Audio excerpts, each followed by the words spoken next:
Okay, well, that's all immensely fascinating. What about your marketing? How do you do marketing?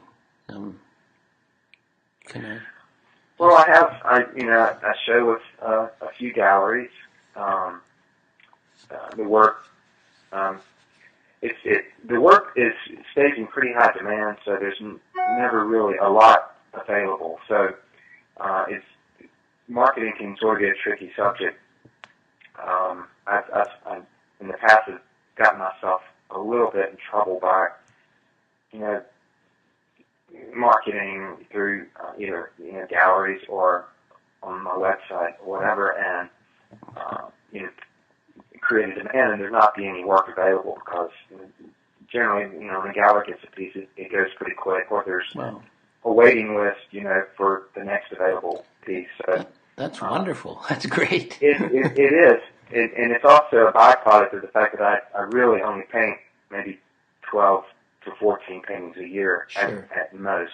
So Yes. the production is kind of low and demand is high, and so there's Yeah. relatively little inventory. But last year I started a Facebook page, which has really it's been great because it allowed a connection to the general public, and Mm. who really have not really had a chance to see much of my work. And it gives them a chance to hear from me, but I think more importantly, it gives me a chance to hear from them. Mm. And I get so much feedback, not just in comments that people make, but just the fact that they, what they like, what they don't like, or this sort of thing. And you process all that information. So it's an incredible tool to sort of feel what the public is, what they're after, or what they respond to. Mm. Um, and it doesn't really dictate what I do as an artist, but it sort of satisfies this curiosity factor. Sure. You. Why did that one get so big a response, and why didn't the other one? Wow. Those are just very curious things. Yeah. Isn't that's But really good? Yeah, that's very useful information for people. well, if you're sensitive and open to it, there's so much that you can glean from from something like Facebook. It's not just having your ego stroked, but Sure. just how are people responding to the work? Why even do it? It's like somebody standing on a street corner with nobody listening and you're preaching. What's the point? Yeah. So I think an audience, having an audience and attracting a larger audience is a good thing, and that's what Facebook And a chance to is. have a conversation in a way with that audience, which you wouldn't Absolutely. have very much of if the work is just in a gallery with a few visitors and you're not there when they are, and so on. And a lot of times, a gallery will, they can't really communicate, to the public exactly what the artist was doing. They can communicate the particulars and some cursory information about, oh, this was the artist's inspiration. And if you're lucky, your dealer will do that. But when an artist has the chance to express, if an artist will take the opportunity, I should say, to express what they were trying to achieve in a painting, or what their motive was, or some of the influence and inspiration that went into the piece directly to the public. There's so much more, and there's so much more that the public can take away from art.